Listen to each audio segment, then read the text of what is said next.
like to welcome everybody to the December meeting of the Murfreesboro Parks and Recreation Commission. At this time, we'll call the meeting to order.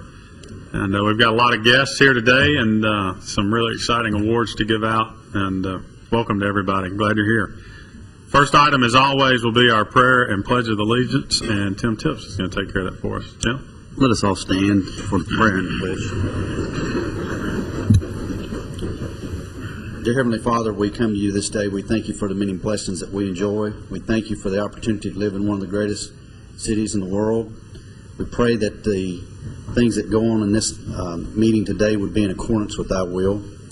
And we ask you to forgive us where we fail you. And we ask you that you'd watch over all of us in this city. And as we go about this season of Christ's birth, that we remember him and we remember the season. It's in Christ's name we pray. Amen. Amen.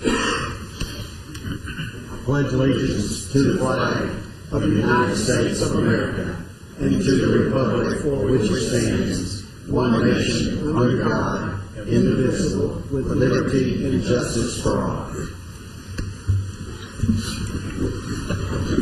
Thank you, Tim. Thank you. Everybody should have received their packets earlier in the week. Contained in that packet were the minutes from our November meeting. This time we'll entertain any changes or corrections to those minutes, and if there are none, motion for approval.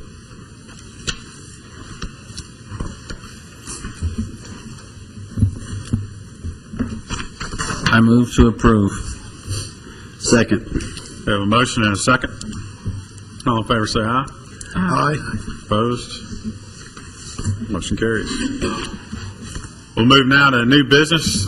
First item is doing something that we always enjoy every year, and that's the donations that are being made from the results of the Murfreesboro Half Marathon. And I'll turn it over to Lanny to introduce our guests. Lanny? Mr. Chairman, members of the Commission, and honored guests that are here with us today, like you said, it is always a pleasure to introduce Melinda Tate and Jim Janae from the Half Marathon, who has worked tirelessly, I can tell you. I sit on that Half Marathon board, and we work throughout the year. Melinda Tate is a champion, I can tell you. She does a great job with this, representing it as a city race, and it is now the featured race, I think, in Tennessee for Half Marathon. So the race has been very successful, and as always, one of the things that we have talked about in a city race is we want to make sure that if we are successful, that we give back to the people that make this race possible, and share our profits, as you would say, on the race back with the community. So with that, I'd like to introduce both Melinda and Jim and ask them to come forward. And I know that Melinda has some statistics that she wants to go over regarding the race, which is very interesting. I think you'll find those interesting in terms of the number of people and the age and so forth. So with that, I'll just ask Melinda if she could start with those details. Thanks, Lanny. And I agree, this is one of my most favorite meetings because we get to thank everyone that helped us with the event. Some interesting statistics. We had 2,250 registrants for the half marathon. Of those, we had 1,788 finishers.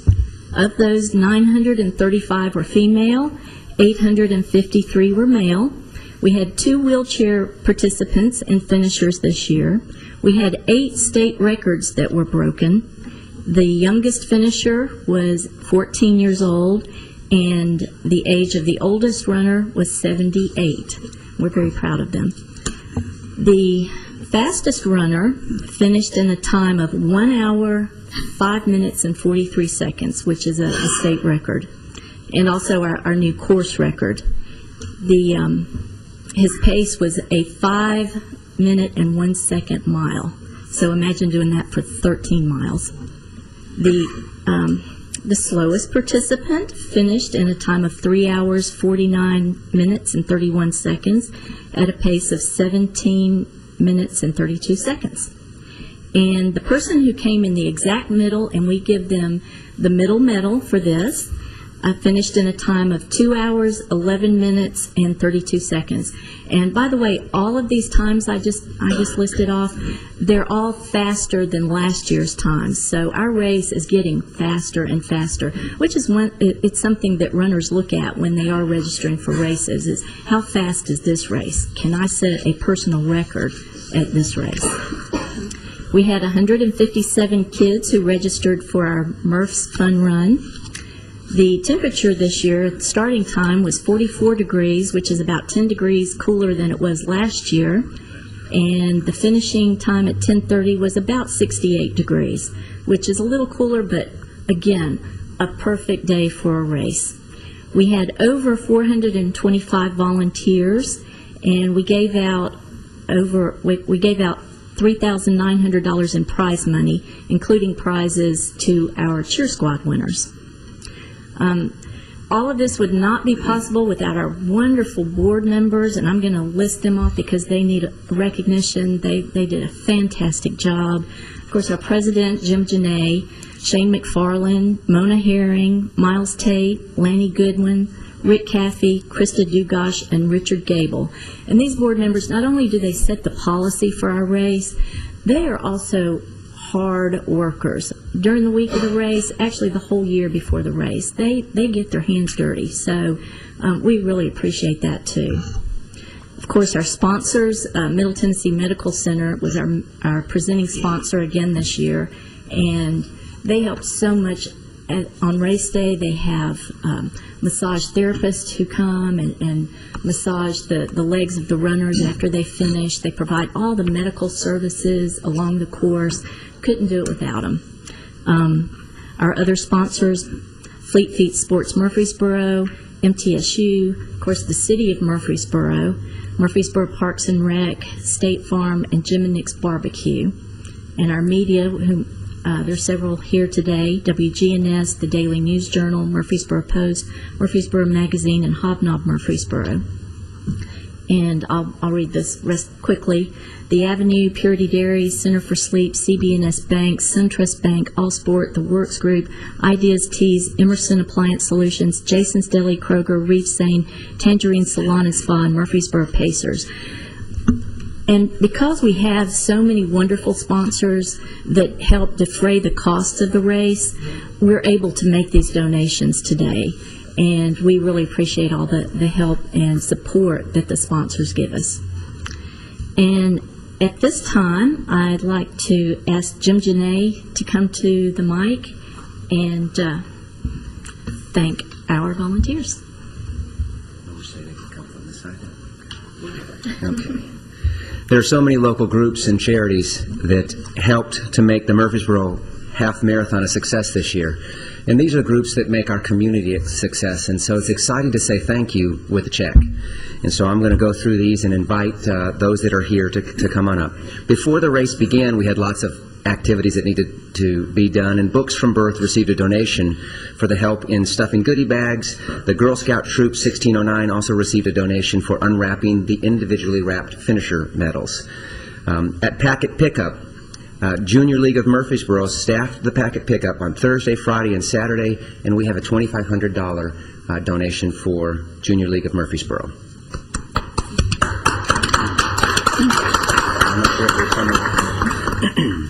On race day, things got interesting, and we have about $6,500 in donations to 6 different organizations that had volunteers along the 13.1 mile course. If you're running that long, to have someone cheering you on, especially at mile 12, that last mile, we're very thankful for these volunteers. So I'm going to go through all 6 of them, and if there's a representative here, please come to the front and receive the donation.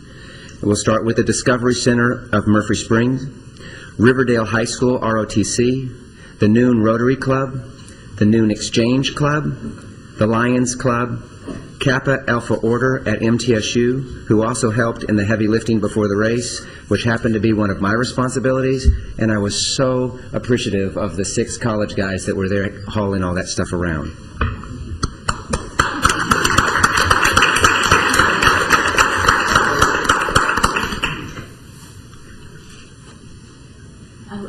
after the meeting, after the presentation, if we could all meet in the lobby, and we'll have one group picture.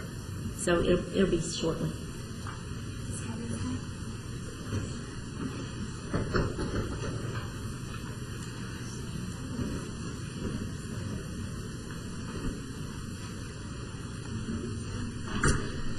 Also, one of the groups that helped us with the Murph's Fun Run was Special Kids, and we have a $1,000 check for Special Kids, if they would come forward.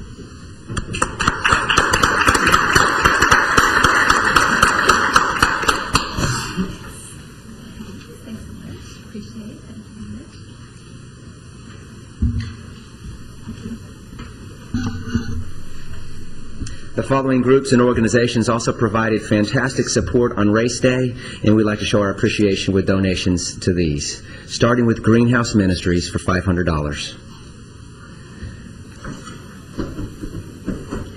At Greenhouse Ministries, they picked up all of the clothing that the runners discarded at the start of the race, because they were told to bring a jacket that they could throw off when they started running. So they, I'm not sure how many did you end up picking up, do you know? A 14-foot box truck full. Lots of them. Thank you.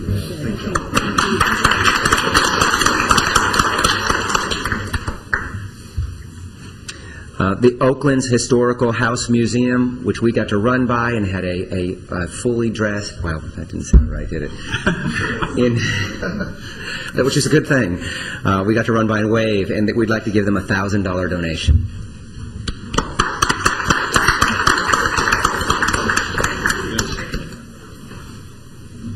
Also, Main Street Revitalization, we have a $1,000 donation for them as well. Now, Main Street organized our pasta dinner, and they also are liaison with all the businesses in that area that we run by. Our course goes by, and we appreciate everyone's patience on Main Street during that time.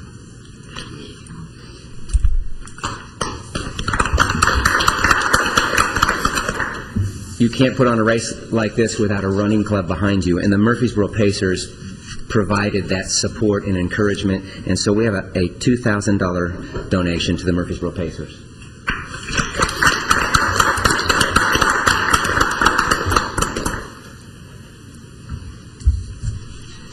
And as Melinda's already said, the city of Murfreesboro was amazing to put on this race and support us. The Murfreesboro School System Family Resource Center will be the recipient of our donation this year of $2,000.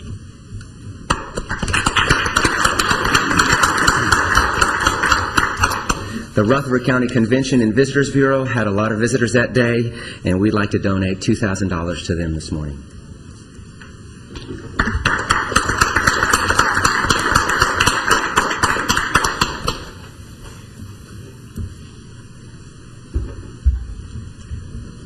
The Murfreesboro Police Department demonstrated incredible patience with us after our fourth try at this, and we would like to donate $2,000 for a specially fitted bike. This bike is one that they'll use on the Greenway, and it's not just an ordinary bike. It's got bells and whistles and. We were supposed to ride it in this morning.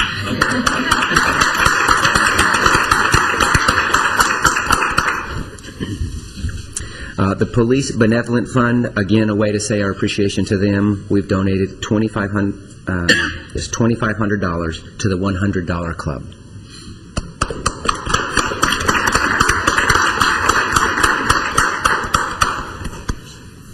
Thank you. Thanks.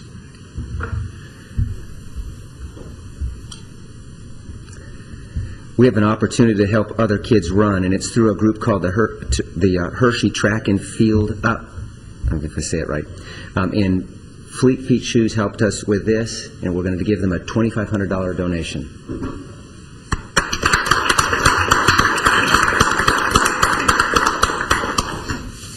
This is $2,500 worth of shoes, and it will go toward the participants in the Hershey Track and Field who normally wouldn't have regular running shoes. So we appreciate them. BRAA for the MTSU track and field. The support that they gave us was amazing again, and we would like to make a $3,000 donation to them this year.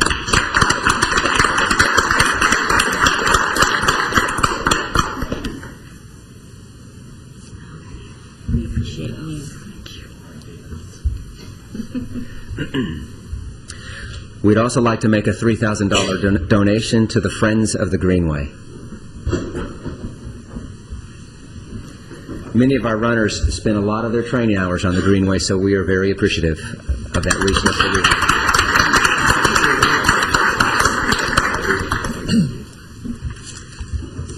And our final donation today goes to Murfreesboro Parks and Recreation.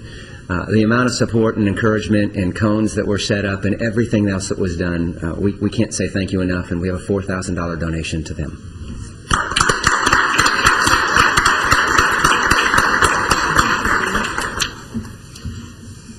It's pretty exciting when we get to the end and we tally this up, in that this race was able to donate back to the community $35,250. And so, thank you, Murfreesboro. We'll see you next year. Yeah, this is our favorite part, I think.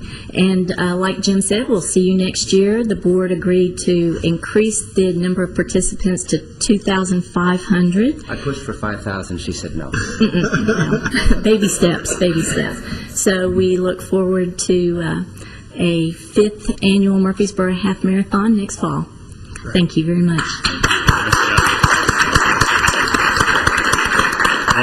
On behalf of the commission, thank you all for everybody that's involved in putting on this event. It's really become, in a very short period of time, a real gem for our community and a feather in our cap. And it's thanks to all the hard work of everybody, particularly Melinda and Jim. I know it goes into it, but with Lanny, with the department, everybody that was here, Rob Lyons, our city managers here. I mean, it takes truly a team effort, and we appreciate all you guys. It means a lot. And we're going to take a brief recess so everybody can step out with Chris and go to the rear and get a group photo, and we'll reconvene when you guys are done. Thank you.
We are back.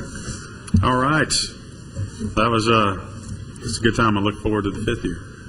It was, I'm telling you, each year the race just gets better and better. The competition gets better. And Melinda, like I said, she's the race director, and she just does a tremendous job in all the details.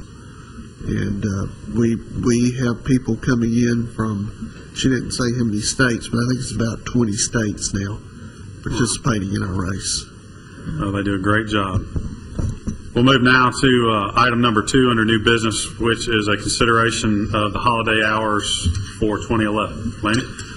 Yes, sir. Mr. Chairman, members of the commission, we have before you the 2011 facility holiday and hour schedule.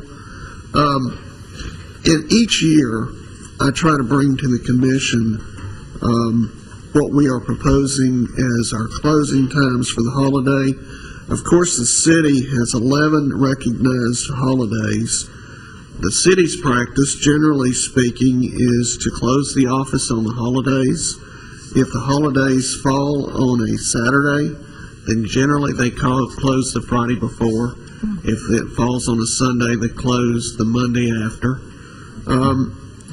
But that generally doesn't work for our department. So what we do is we look at when the holiday falls, and we try to make it to where our standard practice is that we close on that holiday and then we reopen the next day. For example, let's say that the holiday falls on a Saturday.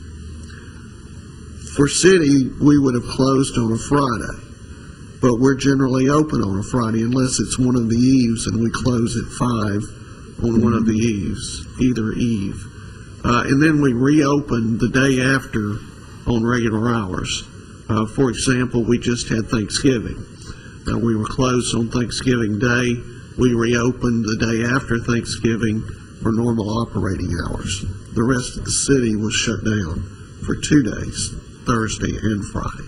So we try to maximize the hours at the center because we know that when the general public is off, they're wanting to come to the rec centers, they're wanting to participate, and so we try to make those as available as we possibly can. One of the other things I want to point out in our list of holidays is we have Easter listed.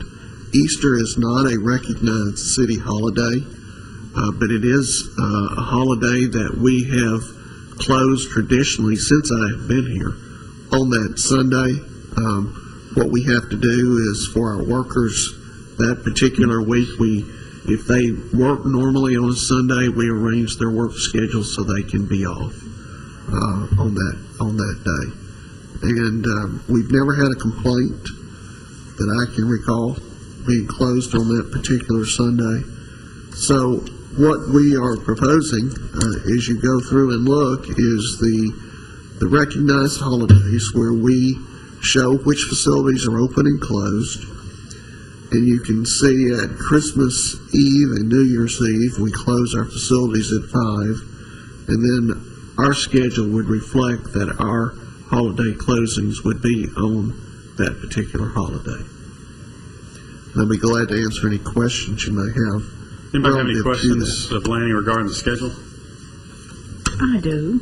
I was just wondering, Lanny, I noticed here on some of the eves of the holiday that you close at 6. We close at 5. Okay. I was looking at Friday, Thanksgiving second day, and Friday, Christmas. That at McFadden? Yes. That is the holiday hours. McFadden is one of the facilities. We run a limited schedule. During the winter, we go from 3 until 8. And when school is out, we bump those hours. Instead of 3 to 8, we go to 10 to 6. Okay. And so we do that on days that our schools are out and also on days that we have holidays. Okay. But on Christmas Eve and New Year Eve, you close at 5. Correct. Does that mean that everyone, including staff, leaves at that time, or staff there a little longer? Staff may be there 15, 20, 30 minutes past 5 o'clock, depending on how much it takes to close up that facility. But generally, we try to have everything done and everybody out as soon as we can after 5 o'clock. Okay. I was just trying to make sure that there was ample enough time for the staff to get out, maybe Right. do that little last-minute thing before store closes like everyone else. Right. And that's our standard practice of trying to do that.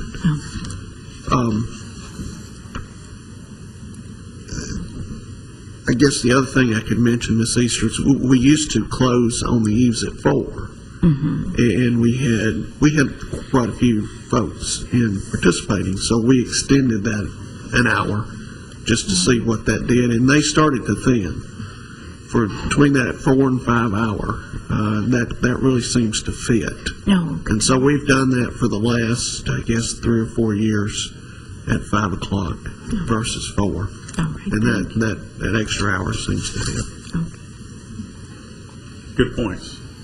Any other questions or comments regarding the schedule?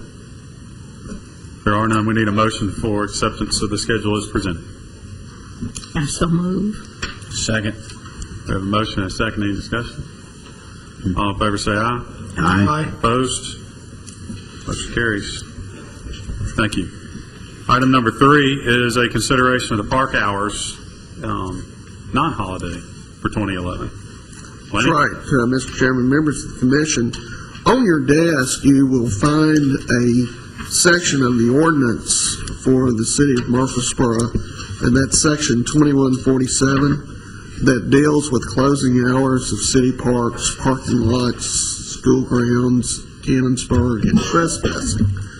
Under section D of that ordinance, it reads that no person is allowed to be on the grounds of any city park in violation of the hours of operation for the park established by the Parks and Recreation Commission and posted at the primary entrances. So it is the duty of the commission to establish the hours of the park. And these hours may change seasonally and may vary from different areas within the park, meaning that if you take Old Fort Park, for example, we've got the picnicking area, we've got Kids Castle, we've got the tennis courts. We could set more restrictive hours in each one of those particular areas within the park if we wanted to.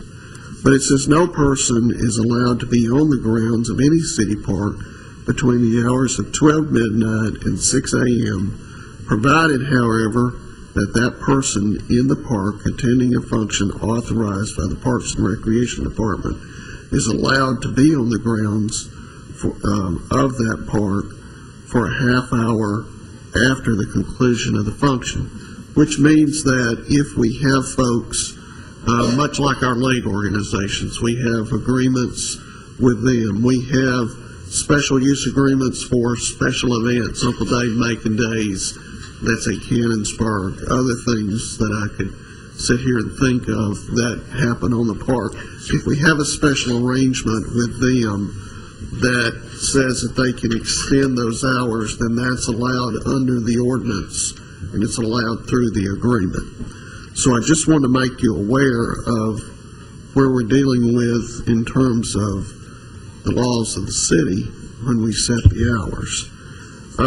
Of course, one of the things that we do, or we have done in trying to establish what we think would be very reasonable in working hours for the parks, is we've gone through and we've looked at the programs, the activities, we've looked at the leagues, we've looked at each one of the sites.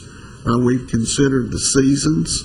Of course, we have daylight savings time that hits usually the first weekend in November, and then it changes the second weekend in March, which affects, when people are getting out, getting into the park for normal usage.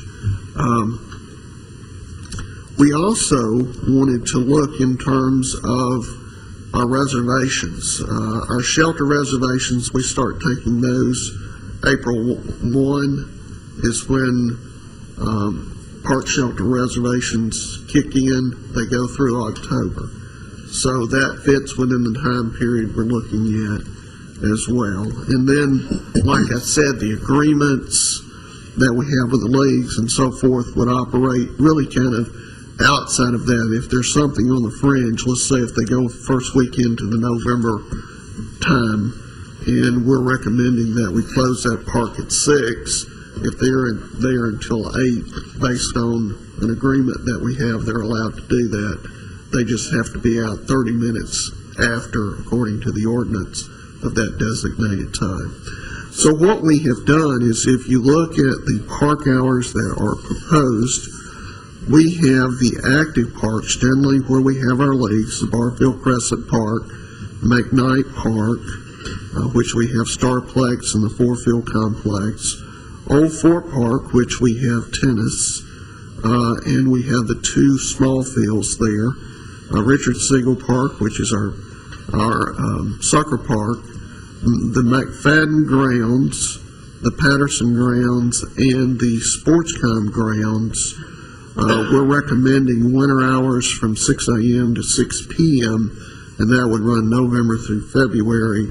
And then we're recommending in the spring, summer, and fall, which would be March through October, 6 a.m. to 11 p.m., with a note that at Barfield, the backcountry trails and the disc golf course would close basically at dusk, and the tennis courts during the winter may extend their hours to 10 p.m. Then you look at 2 of our other facilities. Cannonsburg Village, by ordinance, should close at 10 p.m., and that is listed in B on 2147. And then our Gateway Island facility that we have, we're recommending the same hours there, 6 to 10 p.m., and that would be winter and spring, summer, and fall hours. The rest of the parks that are listed, the Bark Park, the J.C. Mini Park, Murphy Spring Wetland, the Nick Jack Black Fox Wetlands area, the Oaklands, Rogers Park, Walter Hill, and the Westview Mini Park, those are day use only parks, so those go from daylight to 30 minutes before dark, and that's the way we've had them posted, and that has been our standard hour since we've opened greenways in these particular park areas. And then you can see the Greenway, the Murfreesboro Greenway system is listed the same way, daylight until a half hour before dark, with the exception of the trail that we have at the Gateway, which is lighted, and we keep that open until 10 p.m. And with that, I'll be glad to answer any questions you may have about the proposed hours. Thanks for the review. Anybody have any questions? Yes, sir. Okay. I either have a question or a comment, I guess. Regarding Cannonsburg Village, the J.C. building, which was actually constructed by and paid for by the Murfreesboro J.C.'s, it is, I guess, a portion of the Cannonsburg Village, correct? Correct. And the Parks and Recreation Department maintains the grounds, but the Murfreesboro J.C. Volunteer Corps actually maintains the building. Right. And if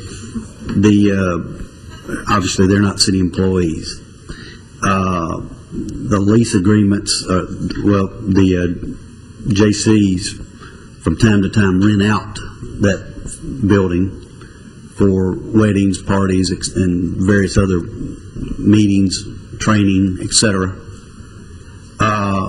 There may be occasions where the building would be rented as late as 10 o'clock. Correct. Since the JCs are responsible for maintaining that, there could be times when persons of that organization would need to be in that building after 10 o'clock, before 6 a.m., just the same as maybe city employees are in the performance of their duties.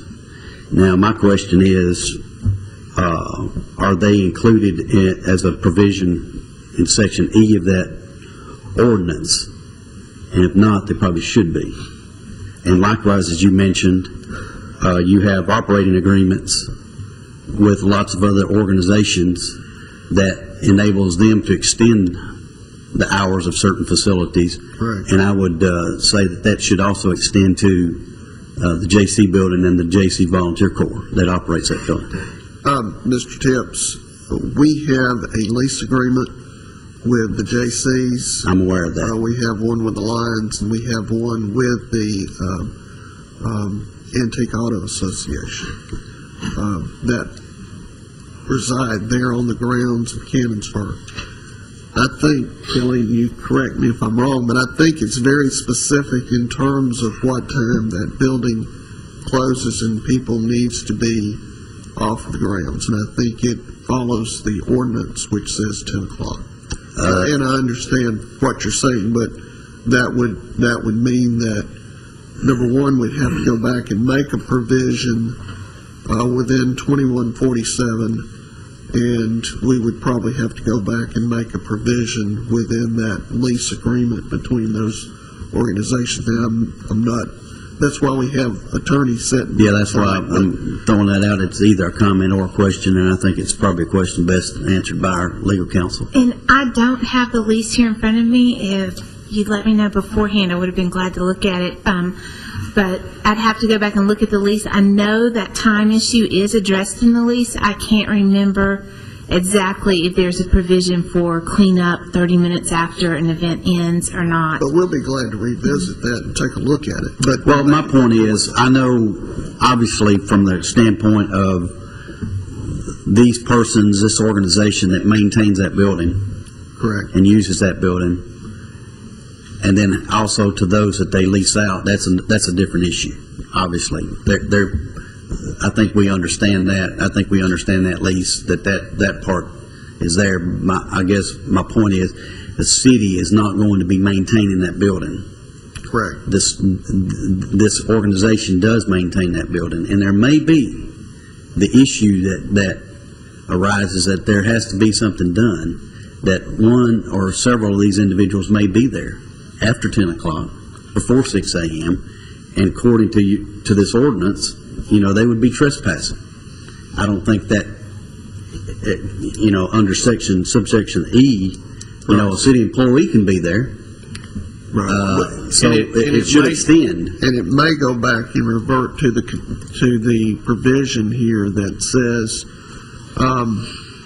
that any person in the park attending a function authorized by the Parks and Recreation Department is allowed to be on the grounds for a half hour after the conclusion of the function. And I believe, Kelly, correct me if I'm wrong, we authorized in that lease for those particular functions, so that may fall under that provision. Their sublease of the building for these special events is covered in their leases. Yes. So I'll have to pull the lease and see exactly how it addresses this, but this topic was discussed when we initially prepared the leases with all of these organizations. Right. All right. But we'll go back and revisit. My point is, I understand. you understand my point? Absolutely. Okay, so I'd like to get a confirmation that if not the ones that they, sublease to, if you will, but the people that are responsible for taking care of it. Just make sure I'm clear. Well, I think what you're saying is if we have a lease or we have an organization that rents the JC's building and they conclude at 9:30, 9:45, and we come in and clean up and we're there till 10:15 or 10:30, we don't want to be in violation of the ordinance and be trespassing on the property. And you as a city employee would not be, because you're covered under Section E. Right. 1. Right. But the people that operate the building, they're not covered under Section E. We'll go back. Take a look at that. Thank you. Thanks. Any other questions or comments?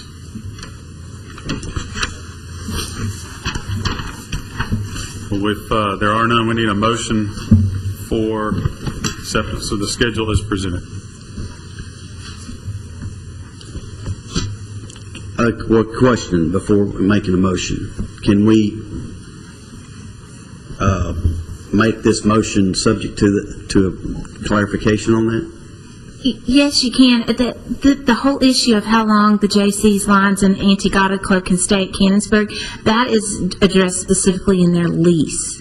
And the ordinance deals with that in that people have agreements with the city to use the property for special events. So that They would those leases supersede this fall. motion. Exactly. So Okay, thank you. Right. I would make that motion. Okay, thank you. Need a second. Second. All right, any discussion?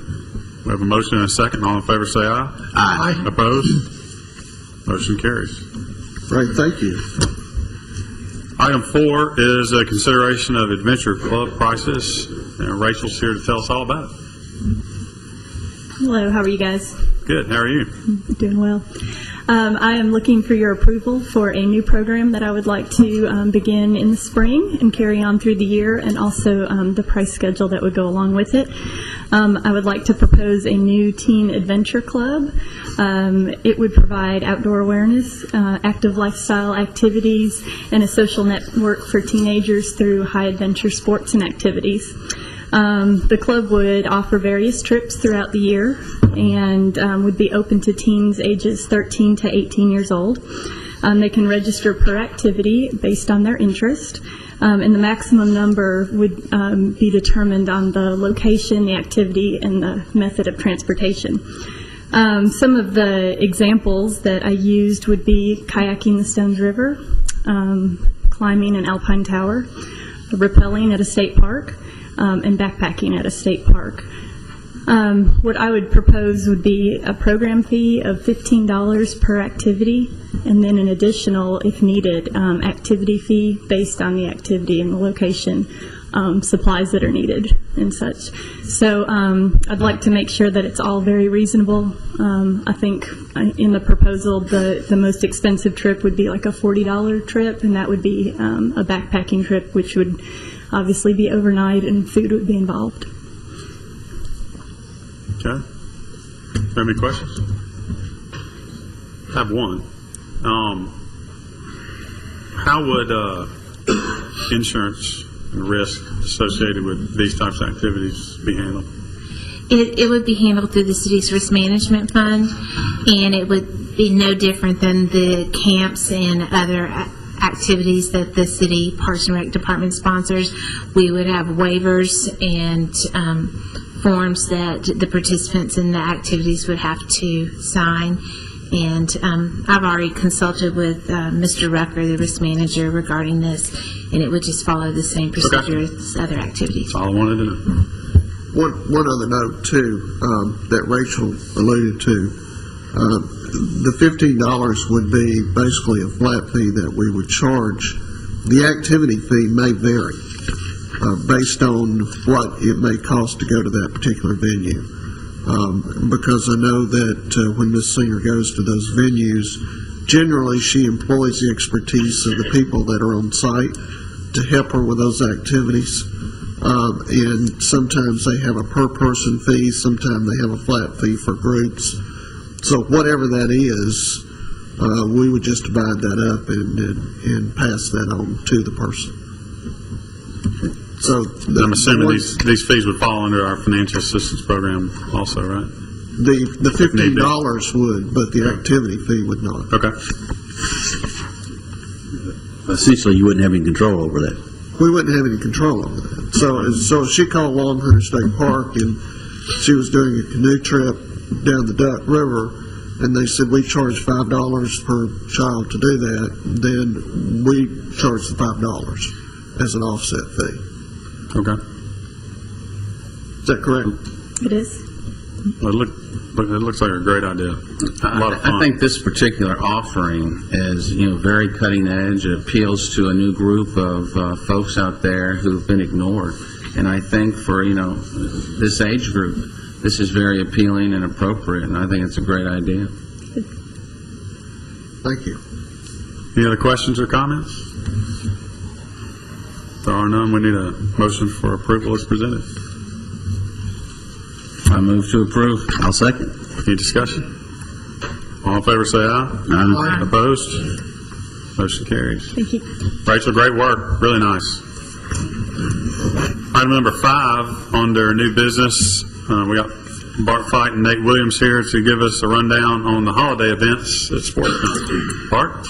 Mr. Chairman and the members of the commission, I just want to bring to your attention a couple of events that are coming up that we're very excited about. We offer these every year, and hope to have a big turnout, big participation. The first one coming up is our Customer Appreciation Day, which will be next Friday on the 10th from 9 a.m. to 1 p.m. in our lobby at SportsCom. We have a lot of customers, a lot of participants, a lot of patrons that come year after year, day after day, and we want to try to show our appreciation for them, where we will have snacks in the lobby. Miss Barbara Wallace will be doing the catering. If any of you ever had some of her food, it's very good.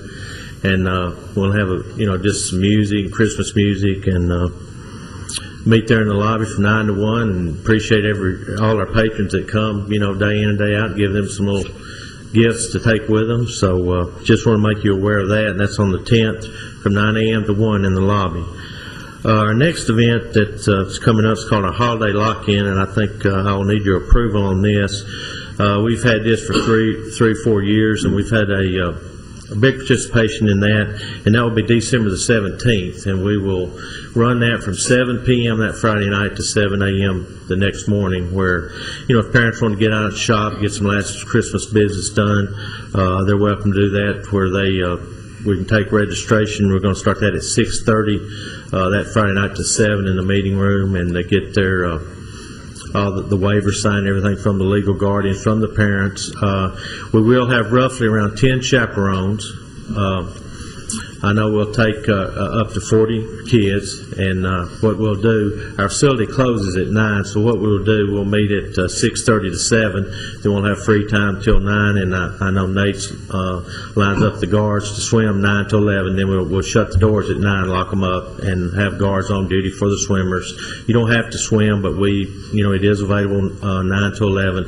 Then we have a whole schedule of activities the rest of the day. I know Thomas is here. He kind of handles all the activities. We'll have, we'll have dodgeball, we'll have floor hockey, we'll have a pool tournament, we'll have basketball, we'll have a Wii tournament that he'll put on. So it's a big night of activities, and kids seem to enjoy it around, 4:30 in the morning. It's kind of start losing the steam. Everybody kind of starts slowing down. So, and then the parents come back and pick them up at 7 a.m. the next morning. Will give us an hour to get ready to open up at 8. So we feel like it's a great activity, especially for the kids and the parents too, to get a little break to take care of what they need to do.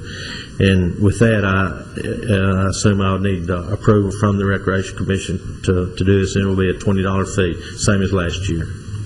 Anybody have any questions of Bart about this year's event? Move to approve. Second. Motion and a second. Any discussion? All in favor say aye. Aye. Opposed? Motion carries. Okay, thank you. Our last event, I'm going to let Nate Williams talk a little bit about this, our annual Polar Bear Plunge. And you're the first to be invited to participate, and it will be on January the 8th at 10 a.m. That's when they take the jump, but I'll let Nate explain it to you. But this event's been tremendous over the years. And this is going to be our 9th one, and it's a great event. If you've never been out, I know Chris has been out emceeing some of you have been out, but just stand there and watch. It'll be something. But I'll let Nate tell you about that. Thank you. Thanks, Bart. Well, it's hard to believe this is our 9th year for the Polar Bear Plunge. We've got one of the best MCs you can have for it, right, Chris? That's right. That's exciting. Like Bart said, the event's going to take place on January 8th, 2011. That's the second Saturday in January. We usually do it on the first Saturday, but we're changing that because it's not New Year's Day.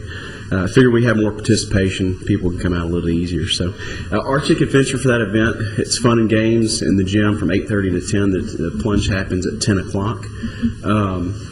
After people take the plunge, we let them go inside. Maybe the water will be a little bit warmer than last year. Last year, the air temperature was, I think, 26, and the water temperature was hovered in the high 30s, so it's pretty cold. But looking forward to another event. If you've never done the Polar Bear Plunge, I've got 3 new reasons for you to come out and try it. Drop slide, 2 quadruple loop slide, and a 50-gallon drop bucket are going to make this event a little bit bigger and better. So I think we'll have a lot of brave souls going down the slide, and I think it's going to be fun. We'll have the event is free. We'll have T-shirts for sale to commemorate the brave plungers. There'll be $10 for the T-shirts. That's been consistent since we've started. And people are encouraged, if they participate, to bring non-perishable food items to be donated to the Murfreesboro City School Family Resource Center.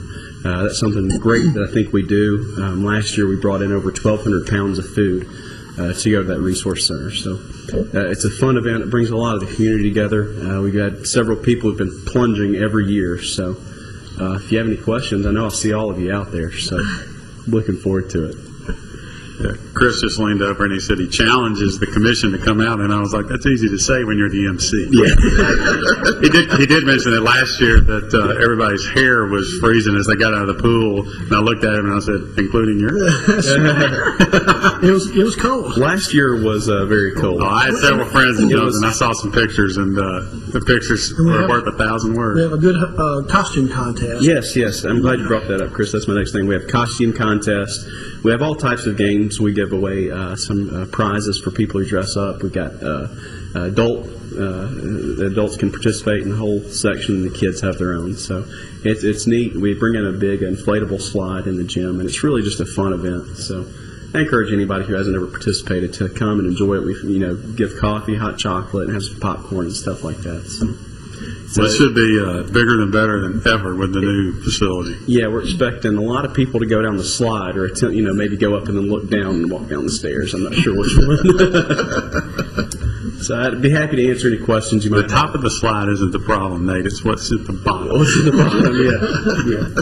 So we're going to de-winterize the pool for one day and make sure the slides are going and stuff. So it's going to be... We typically dump some ice in the pool right before they jump.